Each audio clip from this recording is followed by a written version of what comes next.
انسا اور انس اپنی شادی شدہ زندگی میں خوش ہیں۔ دونوں ایک دوسرے کو سمجھ رہے ہیں، ایک دوسرے کو جان رہے ہیں۔ دونوں کی شادی میں بہت زیادہ ٹوسٹ آنے والے ہیں۔ انس گھر سے باہر جانے لگتا ہے لیکن انسا اس کے بال سیٹ کرتی ہے کہ ایسے باہر نہیں جاتے، لاؤ میں تمہارے بال سیٹ کرتی ہوں۔ انس انسا سے شرما رہا ہوتا ہے۔ انسا اسے سمجھائے گی کہ صرف بال سیٹ کر رہی ہوں اور کچھ نہیں کر رہے، اس لیے ریلیکس ہو کے کھڑے رہو۔ انس انسا سے بہت زیادہ شرما رہا ہوتا ہے اور اپنے بال سیٹ کروا لیتا ہے، لیکن پھر فوراً ہی انسا کی تعریف کرتا ہے کہ بہت پیاری لگ رہی ہو۔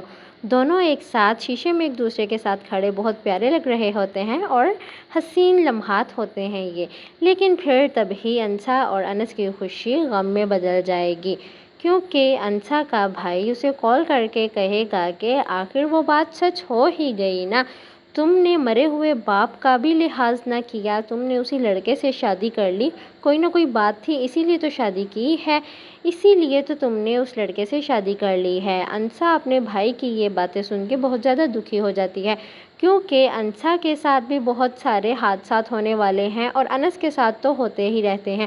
اس کا بھائی ساری بھڑاس انسا پہ ہی نکالتا ہے، اس کی نظر میں تو صرف انسا ہی قصوروار تھی، کیونکہ اس نے شادی جو کر لی انس سے، کیونکہ وہ انس کے ساتھ ہی بدنام ہوئی تھی، انس سے شادی کر لی تو کیا اس کی بدنامی کا داغ اتر جائے گا؟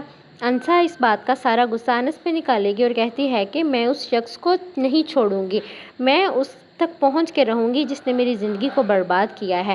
امرین اب دبئی واپس جا رہی ہے اپنے شوہر کے پاس اور دوسری طرف یہ ہنگامہ لگا ہوا ہے۔ اب ہر ممکن کوشش کر کے انسا اپنے اس مجرم کو ڈھونڈے گی جس نے اس کی زندگی کو مشکل بنایا ہے۔